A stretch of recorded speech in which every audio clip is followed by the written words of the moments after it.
लेकिन एक और बड़ी अपडेट, गाजा पर रात भर इजरायली हमले जारी रहे।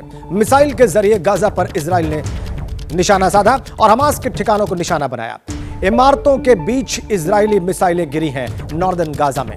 यह ताजा अपडेट हमारे सहयोगी अभिषेक उपाध्याय वहीं वॉर जोन में है।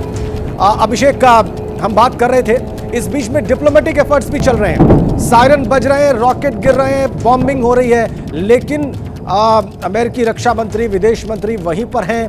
वो फिलिस्तीनियन अथॉरिटी के प्रेसिडेंट से भी मिले हैं और भी मुलाकातें चल रही हैं। तो डिप्लोमेटिकली ये सारी चीजें कैसे आगे बढ़ रही हैं, हमारे दर्शकों को वो भी बता दें।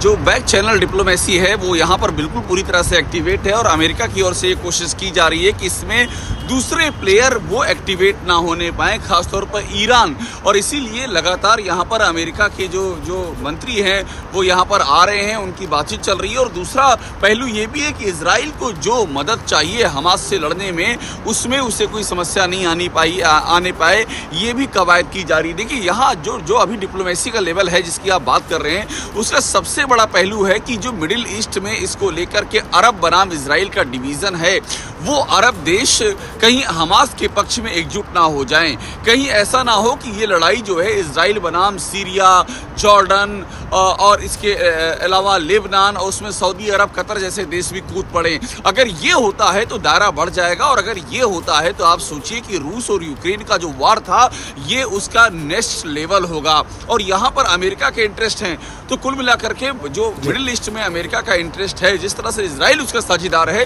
तो ऐसा नहीं कि लपटें सिर्फ इजराइल तक रहेंगी, लपटें अमेरिका तक आएंगी। इसीलिए कवायद पूरी की जा रही है कि इस मामले को एक लेवल के आगे बढ़ने ना दिया जाए, और वो जो लेवल होगा उस लेवल में इजराइल का एडवांटेज हो, इसको भी सुनिश्चित किया जाए। और उसी की डिप्लोमेसी यहाँ पर दिखाई दे रही है।